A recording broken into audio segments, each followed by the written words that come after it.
about this. I hear very little about this in the education department. Yeah, Joe. That's the deal, though. Yeah, it is. Well, the thing is, though, when it comes to education, Republicans love talking about education reform. It's the Democrats, it's the president, it's the defenders of the unions, the defenders of the status quo that don't want to talk about education reform because we as a nation are spending more money per child than any nation on the planet. And there's not a close second when you want to talk about funding K through 12.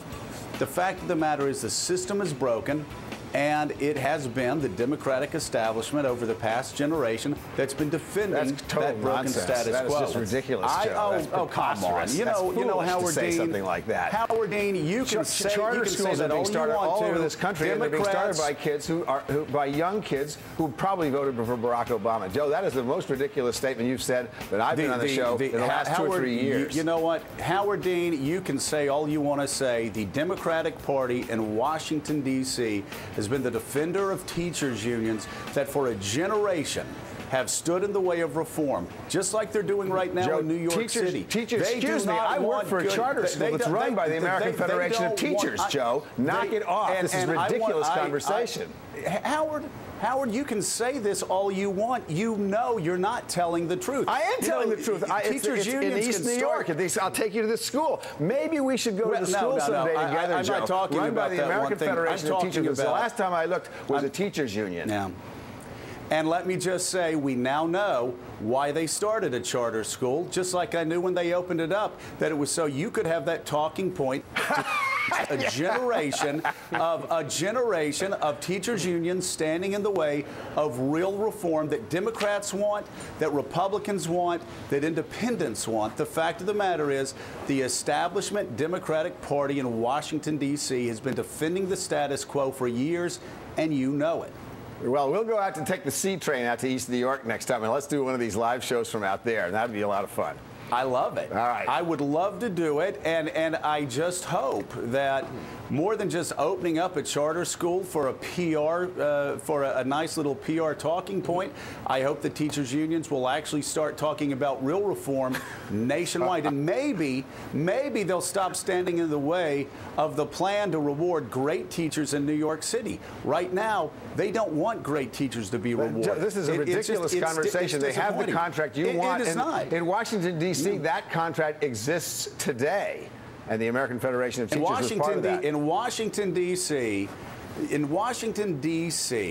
the teachers union rejected a plan, and we saw it at the end of Waiting for Superman. They rejected a plan that would allow all teachers to keep their salary and just have the Washington, D.C. school district reward great teachers. That school is in place today. Just reward great teachers. What you just said is in place today. In Washington, D.C. That contract exists today. Exactly. And teachers are getting $25,000 raises when they do a good job. Howard, really, seriously, I am asking you, if you really want to defend the indefensible, is that what you want to do here today? I am defending the American Federation of Teachers. Knowing that you are not telling the truth about teachers unions and reform. We may disagree, but I don't think we ought to be calling each other things like not telling the truth. Howard. You got one charter school that was all put over up this country as a plan. That is not true. You need to go to some of these schools and see what's going on. In every bad city in this country with a bad education system, there are charter schools, young people opening them up, and the union, the American Federation of Teachers, is very much involved in some of this. Do I think they're perfect? No. Let it be said. I need to take you on a tour of America's public schools. That's what I need to do. Okay.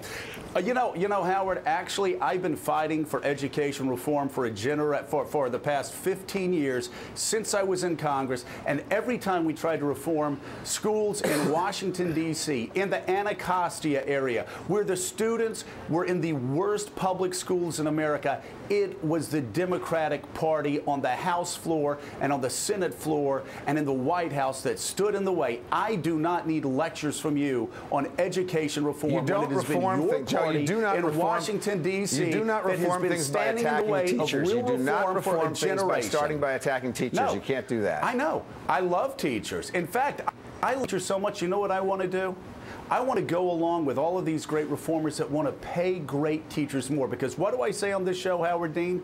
That all of the studies that we've had, all of the billions of dollars that the Gates Foundation has put forward, all of the billions of dollars in education studies over the past 5 years has shown one thing. One thing. It starts and ends with great teachers. Well, a great teacher can not only change the classroom, a great teacher can change the world. So what do we need to do? We need to fill public schools with great teachers. Not average teachers, great teachers. So let's talk about how to do that. Well, that's the deal. Great teachers, early childhood education, get more young people coming out of college, funnel them right into teaching. If you get college loans, we're going to forgive you for your college loan if you commit to teaching for 5 years in a city school, charter school, wherever. That's one of the ways to go.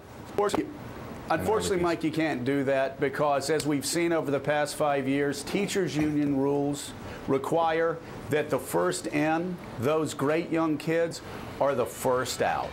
And that's sad. We'll be right back. That's got to change. And pay them. Good debate, guys. Yeah. Jim.